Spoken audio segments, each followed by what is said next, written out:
Good evening, everyone, and welcome. My name is Andrea, and I'm the Action Director of the Oxford Climate Society. For those of you who don't know us, the Oxford Climate Society is a student organization at the University of Oxford, aiming to develop the next generation of informed climate leaders. In addition to our speaker events, we run educational programs throughout the year, including our School of Climate Change and the world's largest student climate journal, The Anthroposphere. We are currently also working with the university to develop net zero policies and to incorporate climate in the Oxford curricula. The theme of today's event is degrowth, and joining us for this event is Giorgos Kallis. Giorgos is an ICREA research professor at Universitat Autònoma de Barcelona. He's an ecological economist and a political ecologist working on environmental justice and limits to growth. He has a bachelor degree in chemistry and a master in environmental engineering from Imperial College, a PhD in environmental policy from the University of the Aegean, and a second master in economics from the Barcelona School of Economics. Before coming to Barcelona, Giorgos was a Marie Curie International Fellow at the Energy and Research Group at the University of California, Berkeley. His work is a quest to understand why and how society misused their environments, and why behavioral, institutional, and technological changes that could make a difference are not taken up. His research on degrowth, which is the hypothesis that society can live better with less, combines institutional, ecological economics, and historical analysis to explain how the idea of economic growth came to be hegemonic, why it is limited, and what alternatives there are to growth-based development. He has written many books. His two latest books, both of which I can recommend, are Limits, Why Malthus Was Wrong and Why Environmentalists Should Care, and The Case for Degrowth. So welcome, Giorgos, the floor is yours. Thank you very much, Andrea. Thank you for the invitation. Let me start with sharing the screen. So my presentation today has two parts. I'm always a little bit I don't know the audience, and with Zoom it's even more difficult to know the audience and know where I should emphasize. So should I emphasize on the first part, which is about green growth and why in my analysis it is not possible? Or should I emphasize the latter, which is the case for degrowth, and it is for people who are already convinced that green growth is impossible? And depending on the audience, I often get it wrong. So if you're already convinced about the need for degrowth or to avoid green growth, then what I'm going to say might sound a little bit repetitive about what are the limits of green growth. Now, if you haven't heard any of that and degrowth strikes you as something very awkward, and why would we want degrowth? Then my presentation will be for you, because I want to make a little bit, to build the case why our current best case scenario, which is a scenario that governments take action and take serious action to combat climate change and environmental breakdown in general, which is premised on the assumption that it is compatible with growth, with continuous economic growth, or even more, that economic growth is necessary in order to achieve that, in order to achieve decarbonization and improvement of environmental standards. This is the dominant view, and I'm going to argue that it is wrong. So that's going to be the 78% of my presentation. And at the end, I'm going to sketch a little bit what is it that we mean when we call about degrowth, what type of research do we do, and what type of arguments do we make. But the weight of my presentation will be on making the case for degrowth based on the fact that green growth is not possible. But first, what is green growth? Green growth, to have an operational definition, means economic growth compatible with planetary sustainability. That's the only meaningful understanding of the term green, I find. Or more specifically, it means growing GDP, which is what growth means, while reducing environmental impact, not just reducing it, but reducing it down to sustainable levels within planetary boundaries, if we use this terminology. Green growth is the basis of government action on climate and the environment, from the Rio+20 conference to OECD reports like the one I have the cover here, to World Bank, to all politicians who always promise that action on climate change is not going to slow down the economy, is not going to hamper the economy, it's compatible, to the UN's very progressive sustainable development goals, which even in these goals, though, the continuation of economic growth remains one of the 17 sustainable development goals. So green growth is the basis for progressive environmental action in our days. According to green growth advocates, it's possible to have both growth and protect the environment by developing new, cleaner technologies and by improving the efficiency with which we use resources. This idea of more efficient use of resources, of making more GDP by using fewer resources along the way is central to the idea of green growth. To understand that a little bit, I don't know to what extent you're familiar with this literature and with the terminology used. So I want to define the terms clearly so that everyone is on the same page. Key is the notion of decoupling. So decoupling basically means separating growth from resource use or environmental impact, depending on what we talk about decoupling. It's important here to distinguish two types of decoupling that in, let's say, in lay writing or in popular writing or in think tank writing, sometimes they are willfully confused. So we have relative and absolute decoupling. Relative decoupling means that GDP grows faster than resource use, or that resource use or environmental impact grows slower than GDP, but they still grow. So in that sense, there is nothing green about this type of growth. It's a growth that it's better than if it was growing faster or at the same rate resource use to GDP, but it's growing. It's just the economy is becoming, you might argue, more efficient, or it's using its resources more intensively, but it's still using more and more. So in that sense, this type of growth is not green. Green growth would involve absolute decoupling, which means that GDP goes up, but at the same time, resource use or environmental impact is going down.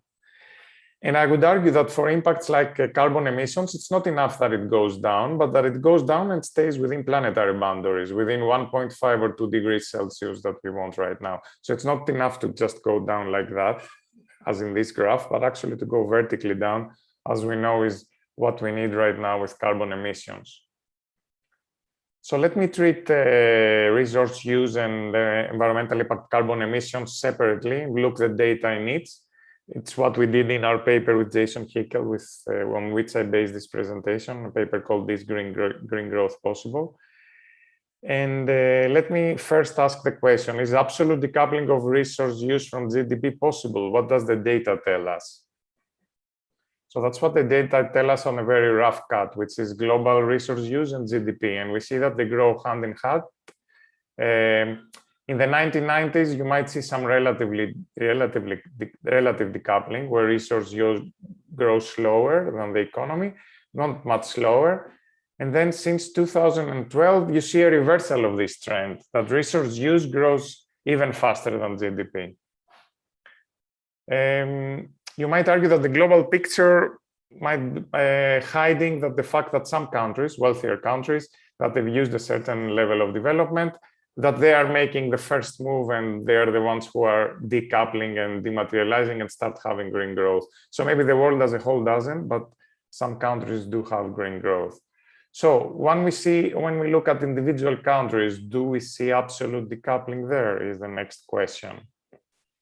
And indeed, there was a bestseller last year. I hope you cannot hear to my daughters making a lot of fuzz in the kitchen next door. If you do, let me know and I'll tell them to be quiet, although they're just 2 years old, so they're not very obedient at that phase. But I hope you can't hear them. I can, and it's a little bit distracting. So a bestseller last year or 2 years ago was by Andrew McAfee, called More from Less, where he celebrated the supposed dematerialization or absolute decoupling, if you want, in the terms I used, of the US economy. So McAfee, for those of you who might not know him, he's based on the MIT and he's a guru of internet studies. So he's from the people who have talked about the digital revolution, etc. But in this book, he argues that he stumbled upon dematerialization, realizing through his work how web-based services are substituting more and more for physical goods. Think of listening to your music from Spotify or YouTube, no, from a server. So you don't buy records and CDs that I was buying when I was a student and burying them under your bed and all these things, you know. So it's a much less material way of listening to music. So McAfee says that if you look at the US data, you see that you might argue the same for the EU, we've turned the corner. I have a little bit of the data here to show you what he means. So McAfee focuses, if you look just at the US graph, the other two graphs are very similar. He focuses on the red line, which is domestic material consumption, the domestic use of resources. And he shows how this has stagnated and actually starts going down, although GDP, the blue line, keeps going up. So he argues that there is absolute decoupling. So like people who keep talking that green growth is impossible have to look at the data. The data has been changing. Now, the data has been changing, but why has it been changing is the interesting question. Because what the red lines count are the raw materials extracted or imported by a country to produce goods within its borders. So this is like the materials used within the US by the US economy. And you might argue, has something changed since the 1990s that might be missed by this red line? And of course, something has changed. It's the impressive globalization, as we might call it, of the economy. So fewer and fewer of the goods that Americans or Europeans consume are produced within their borders.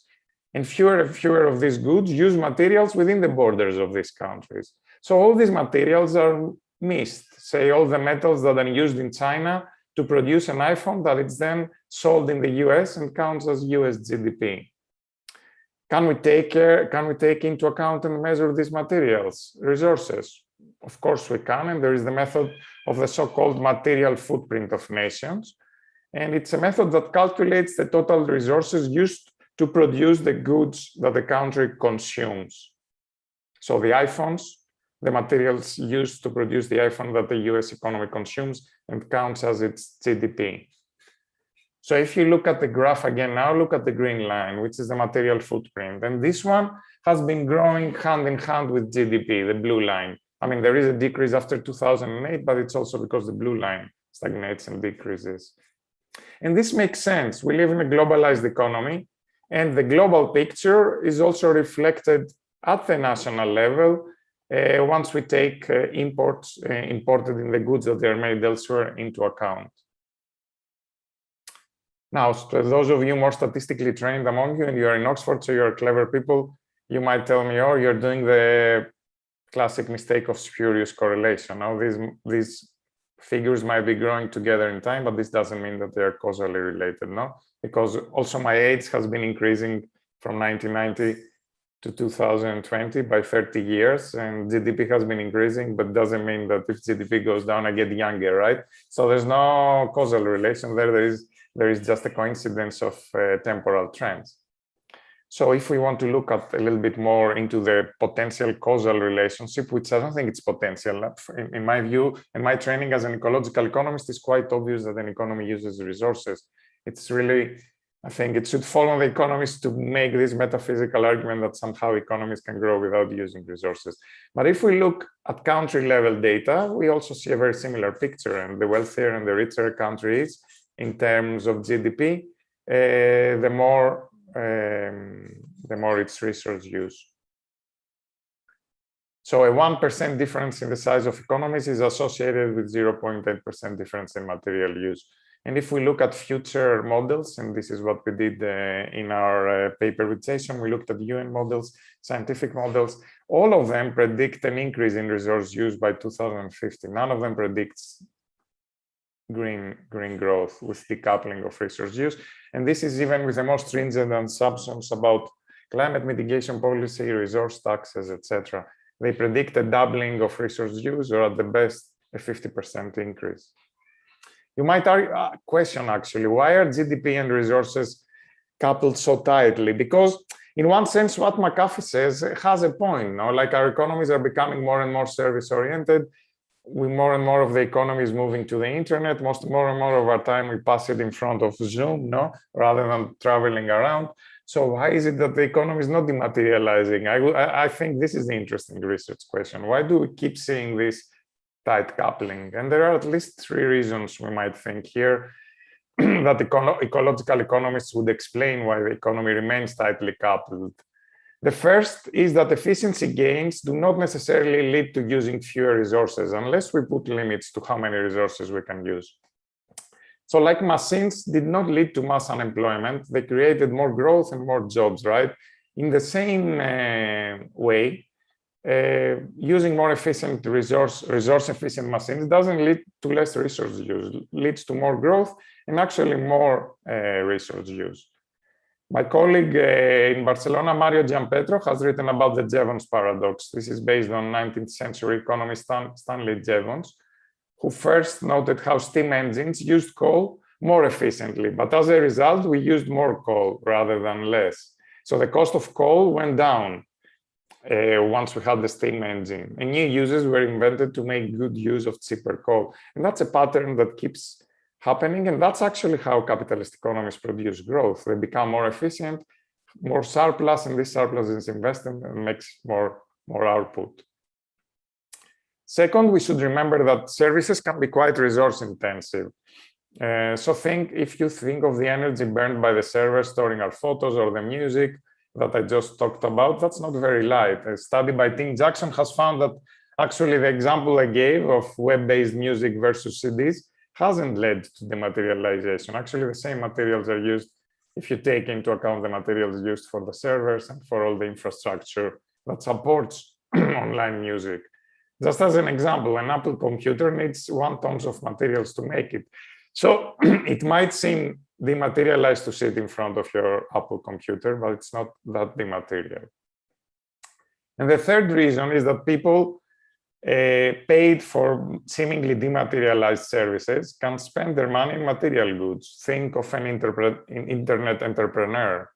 So she might code an application and make money sitting in front of a computer, or she might invent the next Facebook. So her job might seem very less material than that of a farmer or an industrial worker or a captain of industry. But the money she makes from the app or from her Facebook when she goes public, it's going to have a secondary use. And this secondary use, if she buys a Learjet, if she has a villa in an island, if becomes very material. So to the extent that the money from the virtual or service economy keeps circulating in the normal economy, in the real economy, let's say, without any limit, it's going to have sooner or later its material footprint. So for all these reasons, I'm not that surprised that we don't see any decoupling up to now for resource use. What's the picture with carbon emissions, though? Because for carbon emissions, there is no reason to say that the economy needs to run on fossil fuels. The economy needs to run on natural resources and on energy, but the energy can be energy from the sun or from wind. So there isn't a fundamental reason why it has to be a fossil fuel economy, although there are very strong advantages fossil fuels have that perhaps other sources cannot mimic and maintain such a high level of growth and economy. For the climate, it is important to say that we don't need just absolute decoupling, but we need to stay within 1.5 degrees, which according to analysis by climatologists like Kevin Anderson and Alice Bow-Larkin, necessitate that the rich countries should start reducing, should have already started by the time they were writing, which was a few years ago. It was by the time of the Paris Agreement, their emissions 6 to 10% each year, 6 to 10%. That's an incredible number. So absolute decoupling is not 1% per year. Sorry, absolute decoupling is 1% per year, but green growth is to stay within climate boundaries. So it would be 6 to 10% per year decrease in the absolute decoupling. So what do we see? At the global level, we see some relative decoupling. So the carbon emissions are growing, but growing slower than GDP. If we look at the country level, again, we see a similar picture as for resources. It's not 1-to-1, it's 1 to 0.6 or 0.8. So 1% more GDP an economy has, 0.6 to 0.8% emissions. So again, there is indications of relative decoupling. Now, if we look at individual countries, and you're people who care about the climate, so of course you've heard the news that yes, at least some countries have started turning the corner and reducing their emissions, even if we take into account footprints, which is what I was talking about before. No, so even if we take into account their consumption-based emissions, we see reductions. Two observations here. First, these reductions are 1 to 2% per year every year. They are nowhere the 6 to 10%, which is compatible with planet boundaries. So it is a beginning, but it's still a very slow and limited beginning. Second, all these economies that have reduced their carbon emissions have had much slower growth GDP per capita than they wished or they had in the past. So this is a period of secular stagnation, and their growth on average is 1% per year. Just increase this, if it had been 3% per year, which is like what the OECD, the IMF, what everyone promises and wants, 3% per year, there wouldn't have been any reduction in carbon emissions in these economies. They would have stayed at the same levels or even increased, since they decreased carbon emissions at 1% per year at best. So this shows us a very basic fact that I want to register here. The faster an economy grows, the more difficult it is to decarbonize. Why am I using this escalator, you might argue? What's this strange image? Because I think it's a good metaphor. It's like trying to run upwards on an escalator that accelerates downwards. Why do I say accelerate? Because 3% growth per year, it's compound growth. You are mathematical savvy, I expect, so you understand that 3% is not a constant rate of increase, but it's an accelerating rate of increase. So the increase is higher and higher year after year. So an economy that grows 3% per year is going to be 10 times bigger by the end of this century. So imagine decarbonizing an economy 10 times bigger and tell me whether it's easier to decarbonize that economy or an economy that doesn't grow. I'm not talking about degrowth, 0%, and it's 10 times smaller by the end of the century. Which one is easier?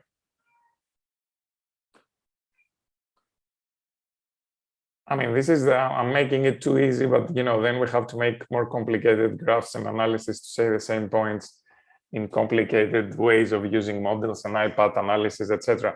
But of course, if we do these models, we see that it's very hard to find scenarios of decarbonization that keep economies within the limits of planetary boundaries and involve continuous economic growth. So we did some models with my PhD student, Alyosha Slamersang, and my colleague from Leeds, Dan O'Neill, and we found that the only scenarios, the only pathways that keep us within these envelopes, the green and the blue envelopes that they are 1.5 and 2 degrees Celsius, the only pathways that keep the globally that keep us there combine three things. Combine fast decarbonization, which is what we are trying to get going in Glasgow or Paris before. So that's one part of the question, a European Green Deal type of fast decarbonization. On top of that, fast reduction in energy use. And the third element is zero growth, at least zero growth in the global north. So it's a combination of three different things. The yellow line that you see is a scenario close to the European Green Deal, but it's only improvements in energy efficiency and decarbonization. So the scenario, what we call a degrowth pathways or post-growth pathways, in a recent paper we published in Nature Energy with Jason Hickel, under the leadership of Jason Hickel, is precisely that. We need to think also about the scale of the economy, not only what fuel does it use. You might ask me, but aren't there IPCC scenarios that include both economic growth and square it with staying within the limits? Yes, there are such scenarios, P2, P3, P4, but if you see these yellow and brown lines, these yellow and brown lines are negative emission technologies, which we don't have, and we don't know if we ever have them. And if we were to have them, we would have to plant with three times the size of India. So these are really speculative technologies with which scenario makers have managed to make compatible continuous economic growth with staying within 1.5 degrees. The only scenario that doesn't is the one that it's the P1 scenario. You see very little brown at the end, which is afforestation brown. The yellow is negative emission technologies. And how does it do it? P1, by postulating a 5 to 6% degrowth in energy use year after year. That's at the global level. That's a lot of degrowth in energy use. And this is, I think, the bet. How do we achieve a scenario like that?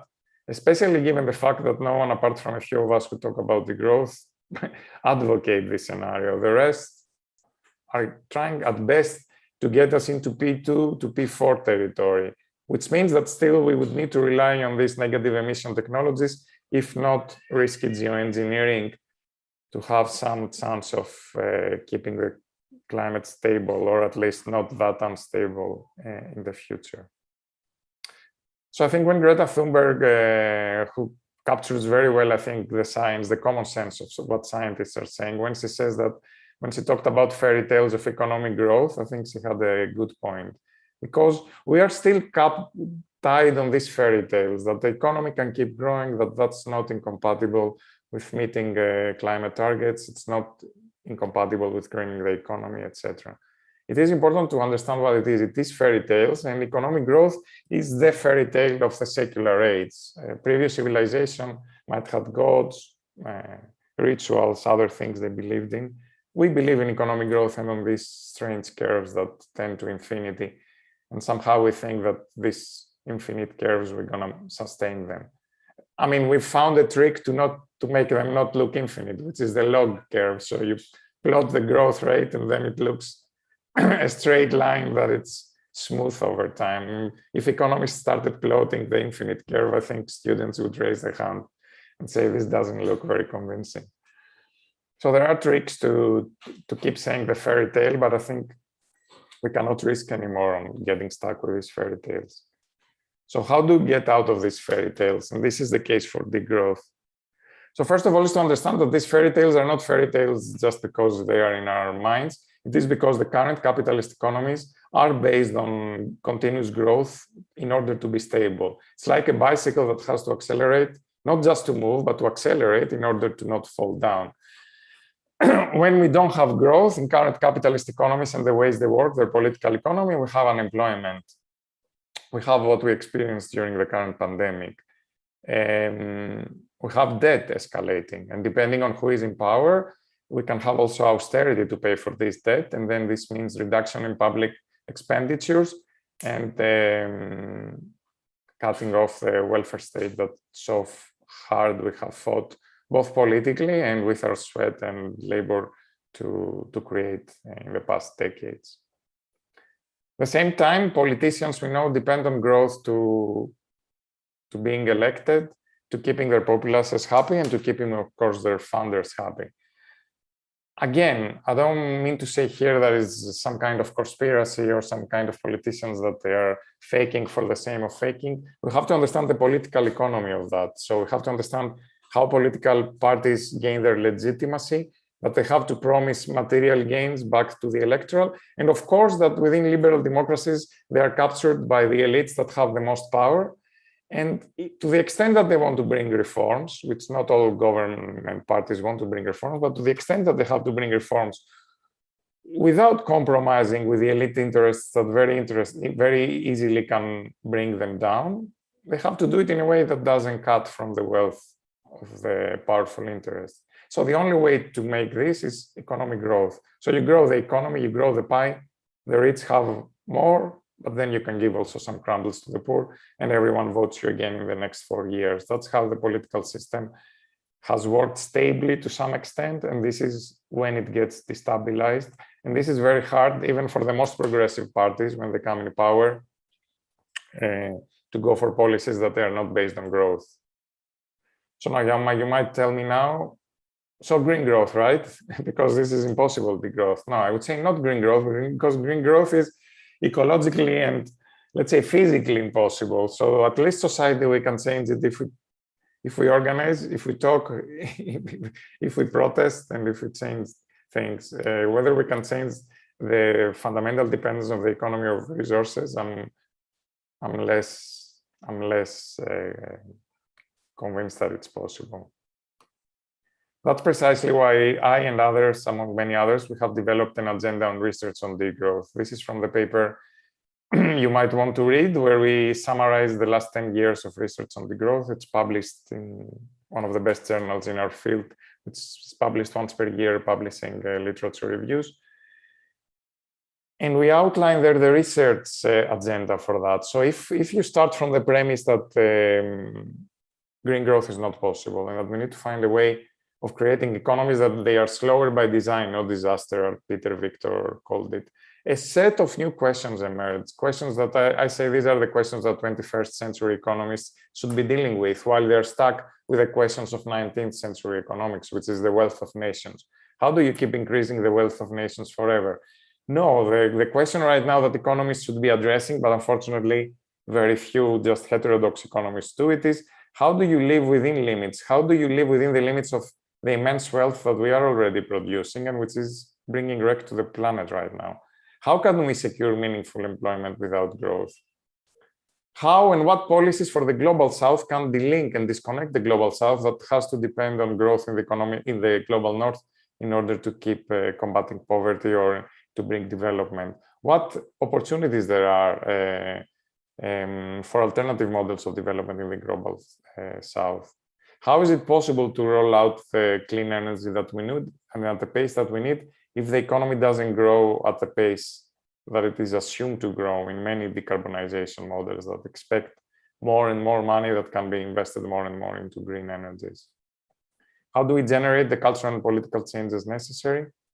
And how can we have functional democracies along the way and not regress to some kind of authoritarian regimes that try to protect the supposed liberty against any and all limits, including environmental limits? Yeah, if I had the 1 hour more, I would give the answers. But as I said, this is maybe part 2 of my presentation that I would give to the ones that have been convinced by part 1. But I can say that there is research on these questions. You can read in this paper what is the research that is going on, and if you're motivated, you can join the community and develop your own research in these questions. There are no definite answers, but sometimes we have to pretend that we can give the definite answers. So Polity Press invited us to write a paper, The Case for Degrowth, and kind of articulate the how-to of degrowth. How do we do it? What policies would you bring if you were to bring degrowth? How do you bring it down to earth? What type of politics do you envisage that could bring that forward? So in our book, The Case for Degrowth, we were a little bit more daring than the convenient position of the researcher who says we should study that, right? So here we take a position and we say this is how we could do it, although I recognize that it's voluntaristic and a little bit too optimistic. For those who say that people who talk about degrowth are pessimists, read this book and tell me if we are pessimists or not. I think on the contrary, we're quite optimistic about the potential of societies to see their peril and change. Some people might be more pessimistic on that, and I would also share this feeling. We propose specific policies here, and we show that they are fundable in high-income nations that we address here, Europe and North America. We propose a Green New Deal that can be financed with modern monetary tools and also can be financed by redistributing resources from other sectors, cutting subsidies and changing taxation. About taxation, we go back to the fundamentals and we argue that we should tax resources and carbon and not work. We call for a maximum income, which is, there is another book in this series called The Case for a Maximum Income. And of course, we join Piketty and other progressive economists who call for a wealth tax, a significant wealth tax to fund the transition we need to fund right now. On top of that, we talk about 2 other progressive policies, but in a context of degrowth, which is a universal basic income. We call it the universal care income in recognition of the unpaid, of the monumental amount of care work that it's taking place into households. Especially it came to the forefront during the pandemic. But this monumental care work, that it's the bedrock of the economy and it's not compensated and it's not recognized. And we think a universal basic income paid to everyone would be a recognition of this care work. And we also talk about a reduction of working hours to absorb the potential unemployment that would be created by slowing down of the economy. These are the 4 policies. The politics we articulate talk of a coevolution between personal change, and we talk of the personal changes that the common sense is that they are already here, but they could be circulated and mobilized in a growth direction. The common sense is that many people have, that a good life is a simple life, that a life worth living is a life where you put attention to your values, to your relationships with your family, your friends, your neighbors, not the values of materialism. This doesn't mean that there aren't other values and that they are not predominant, but it means that there is a basis, an anthropological basis for change. Then we point to another basis, which is the alternative economies, the communal economies, community economies, as Gibson, Graham, feminist geographers and economists call them, alternative economies outside or in the fringes of the capitalist system that provide well-being for people, and they have the potential to be scaled up and provide a viable alternative to the dominant economy. So personal, commons, and then institutional change and policy change, which is the 5 policies I talked about. How these are articulated by politics that is multiple. Politics of protest, politics of direct action, but politics also of, which is the hardest one, which is the organizing to get these ideas accepted by the majority of people and elected. So I will leave it here, and thank you very much for your attention, and I'll be happy to answer your questions. Thanks. Thank you, Georgios. This was very insightful. So I have a couple of questions before opening the floors for questions from the audience. I guess to delve a little bit deeper in the policies that you also had a little bit less time to discuss. So a lot of key aspects of our society, of course, as it is today, depend on growth. And as you also, touched briefly upon it, as demand declines, then investment falls, which is going to be crucial in the transition to a green economy. And then this could cause job losses and business to go bust, and indeed a recession where we would see government debt rising and increasingly difficulty in repaying debts. And I know you've been looking into debt repaying loans and strategy in the degrowth transition lately. So I was wondering whether you could discuss how one could go about and manage or avoid actually these negative consequences in the transition to a degrowth or post-growth society. No, it's a hard question. I don't have the answer. For me, that's the important question. At least if I have some insights from others on how we can start modeling these effects, because no one really knows how they work. It's more like a little bit of feeling of how they worked or how we've experienced them in real life, and then the stories economists tell us about how these things work. But no one has a full picture of the equation that links different sectors and how, if one sector falls, what repercussions it has on others. I mean, if we take it on an abstract separated version, we could say, okay, some sectors decrease and some other sectors that they produce human value or produce other things, and they can be also rich in terms of employment. Tim Jackson, an ecological economist from the UK, calls it the Cinderella economy. The economy that right now is not paid attention to, but it's the beautiful economy, and it's economy of care, economy of other activities that you could imagine a scenario where one part of the economy goes down and another one absorbs these shocks. But I don't know, and I'm also very skeptical whether this is how it would work in the current economies, given that we have experienced recessions and how they went. Interestingly, though, the experience of the recent recession is quite different from the recession of 2010, at least until now. I mean, we might come to pay the bill a little bit later and see a return to austerity. But up to now, haven't seen austerity. We haven't seen the big busts that we saw in 2008 and 10. So it already points to the fact that there might be more room than we think of governments managing, if they want to maintain certain parts of the economy into hibernation or a gradual slowing down and closing down, maintain the parts of the economy that they are important into action. So for me, that's what I think is the most important research agenda, to try to understand these intersectoral linkages, but not with an eye on how to grow the economy, but also on how, to slow it down by design, as we might say it. Now, many people, my colleague that I mentioned a lot, Jason Hickel, because we collaborate a lot, he's looking into modern monetary theory and the power of the state to produce the money that it needs. His argument is that there's no limit for the state to produce the money that's needed for the resources and the uses that it decides to have. So there's not going to be a shortage of money, let's say, to pay for the things a decarbonizing, degrowing, or post-growing state would decide to produce. I'm not someone who has read enough on this, but as you said, yeah, I've started doing some work with a postdoc here in our group on debt under non-growth conditions, and I'm learning from him. Thank you. Yeah, so sorry, I wanted to ask a question, but I'll change it.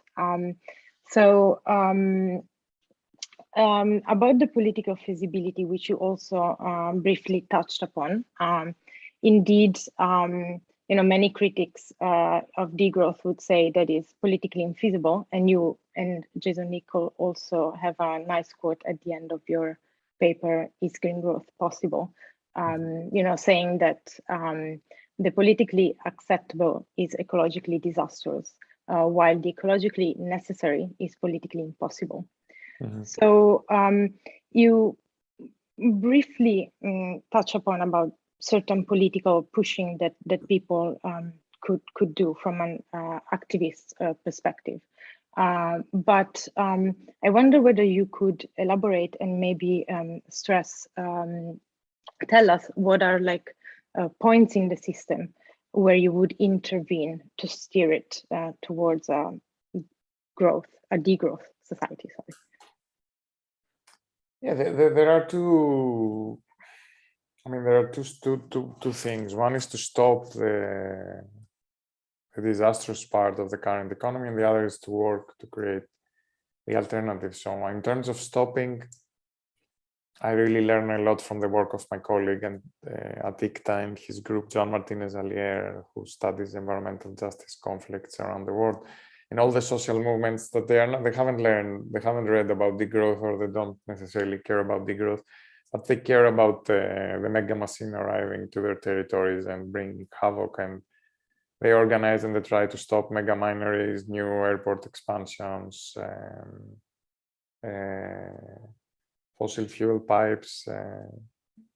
We try to stop these projects that they are part of this growth economy, that if we want to move to a new economy, we can't be continuously investing our money, our resources, our human resources to these projects, especially given the environmental impact that they have. And there are the communities that try to stop them. So one part of the political action is to stop. The other is to create the alternative, because you can't just say no, you have to also give your yeses. And the yeses that we emphasize in our book, The Case for Degrowth, is what one might call the commons. So we might take inspiration from the municipalist movement, which has been based around the idea of reclaiming the commons. It's small still, it's in cities, but it is the idea of reclaiming the public sector, reclaiming the commons, getting citizens involved in the running of the affairs of their cities, and supporting community economies, cooperative economies, solidarity economies, supporting different economies to emerge. These I see as two leverage points, but what I haven't thought again adequately is party politics and the dynamics at the national level that remain important, even more at the geopolitical level, which is something that I think is a blind spot in degrowth thinking. And there, of course, the limitations, and this is why we finished with this quote. Actually, it wasn't our quote. Wackernagel and William Rees wrote it 10, 15 years ago. Somewhere I saw it, and then I keep repeating it. But I think it's a good quote, but it shouldn't be a quote that makes it seem that it is politically impossible. Because one thing I would say, nothing is politically impossible, in the sense that conditions change and politics can change for worse or for better quite fast from a human scale perspective. So yeah.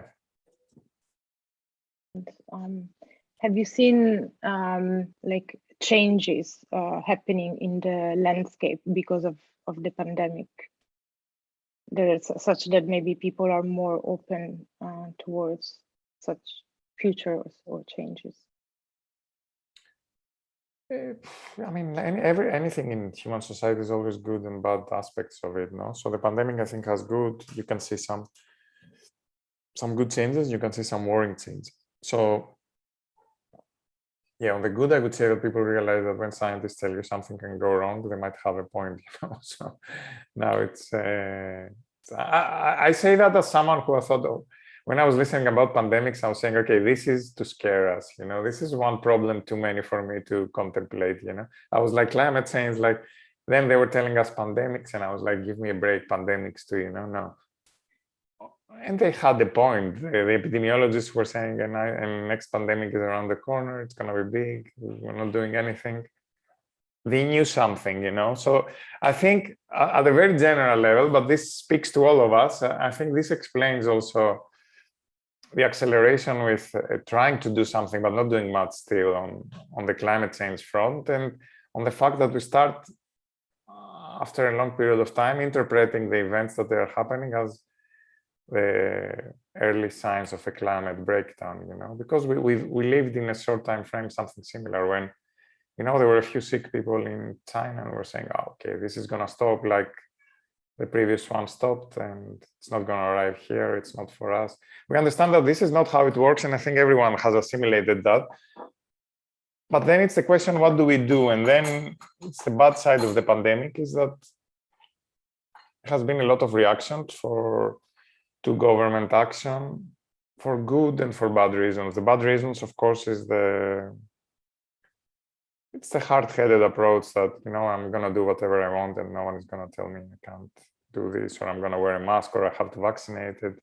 That this is supposed attack on some vague notion of liberty, which in my book Limits that you mentioned, I turn on its head and I argue that if you want liberty, we really have to talk seriously about what do we have to limit, rather than this unrealistic notion of limits as a spoiled child, I would say, view of liberty as being doing whatever they tell you can't do, trying to do it. That's one thing. But the other is also there is a reasonable skepticism towards states that, you know, they haven't really stood by the working class people, that they come now and they tell them also that, you know, they can't do this, they can't do that. People look, I don't know, at Jeff Bezos going to the moon for a joke, and them not being able to go to drink a coffee around the corner. That's a very unequal society, and that unequal society makes it very difficult for people to accept limits because they feel unjust, and they are to an extent unjust. And this is worrying because for climate change, they would have to have serious limits, and these would have limits that would have to be accepted and shared. And both sides of the equation don't make me very optimistic. On the one hand, there's going to be the reaction, the counter reaction, which we already see it forming, which is going to be just purely denialist. And then there's going to be like a more reasonable reaction, which is like, you know, you want now with climate change that you caused it, I haven't benefited that much from all this past wealth, and now you tell me that I can't also do this and that and that and that. Like, no, I don't care, you know. So yeah. Yeah. So we are approaching towards the end, but since you brought it up, your latest book on limits and the legacy of Malthus, I think it would be nice to give a teaser, if you could, to the audience about what the book is about and what inspired you to write it. There are two aspects of that. One, I talk very often when I talk about limits and I say we have to have degrowth. Some people will call me, like the ones who defend green growth, they say, oh, you're a Malthusian, you know, you're like Malthus. You're like Malthus. Well, the book is more serious than that, so I'm like giving it down to earth description, but it's a bit the motivation. So people tell you you're a Malthusian, like Malthus, who back in 18th century didn't think that growth was possible and technology was going to revolutionize the world, and he was predicting famines, etc. Now you predict all these dooms, and it's because you're short-sighted like Malthus and also misanthropic like Malthus. So in my book, one part of the equation is to a little bit change this history, and so actually who Malthus was and what was he doing, and actually how much current economic thinking is influenced by Malthus' view, and that Malthus' view of limits is not the one we come to think. So Malthus was actually someone who wanted population growth. He's a very growthist mindset, as all economists have been ever since Malthus. And his view was, his point was more to invoke limits in order to legitimate the case for more and more growth. And more importantly, because he was a conservative economist, his point was that if we want growth, we should redistribute in favor of the poor. So his argument was mostly an argument against equality, against the French Revolution. And his point was to invoke the specter of limits and say, like, if we want growth and we don't want to stay within limits and we want to produce more and more food to have more and more people, we shouldn't help the poor. That was his argument. So what I'm showing is that actually this is the dominant view that has come, and it's a very particular view of limits that it's fundamental for capitalism. And it is a view that portrays limits as a barrier that we have to galvanize our forces in order to overcome. So if you think again of the trip of Bezos to moon, you know, it's the continuation of this imaginary, which is like the Earth is climate change, etc. Is a limit, like we escape it, we overcome this limit. It's a logic that comes with capitalism. I argue in the book. It's fundamental for capitalism and the way it works, and it's also inscribed in the, say, the genome of capitalism. Now, the second part of the book is to warn environmentalists like me to not play into this dynamic and to be careful with how we use the argument for limits, because I say it's very easy to fall into this trap and invoke limits in a way that it's not politically empowering, and it just gives fuel more and more to this idea that we have to overcome this limit, this far west spirit of colonizing other worlds or doing other things and new technologies and geoengineering to overcome the limits. So the teaser is like I try to develop, because I believe in limits, but not in this way of framing limits. So I try to develop a different way of thinking about limits, inspired by Greek philosopher Cornelius Castoriadis, inspired by his reading of classical Greece. So for those of you who like the classics, you might like something in the book, and also bringing a little bit of anarchist and feminist thinking along the way.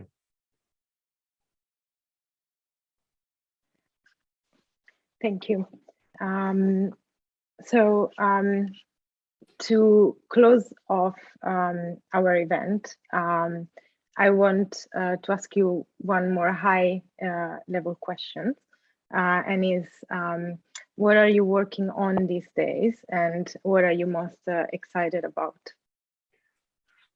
I just submitted a very big research proposal with 2 colleagues to do a research together to target the questions we just talked about, like the economic cascading effects and downscaling of an economy in a post-growth or degrowth direction, and then also to study incipient political movements and political processes that we might want to theorize for the change. But that's my part. They do other fantastic parts about unequal exchange between global north and south, provisioning systems. So it's a very big research project that if we take would be great. Other things, there are small projects here and there that I don't need to bore you with. What I am excited with, I'm mostly excited with having 2 newborn daughters, 2 years old. That's where most of my positive energy goes these days. I'm also excited to have new PhD students coming to Barcelona and bringing their own projects and their own enthusiasms around the growth. And each one of them brings like a new angle that I haven't thought of, and always brings me to new directions that I've never thought about. So that's the benefits for those of you who might contemplate becoming academics. That's some of the good sides of academic life. So thank you a lot for your great talk. And yeah, I would have many more questions. Unfortunately, yeah, we ran out of time. But thank you a lot again. And thank you to our audience. And I hope you all enjoy.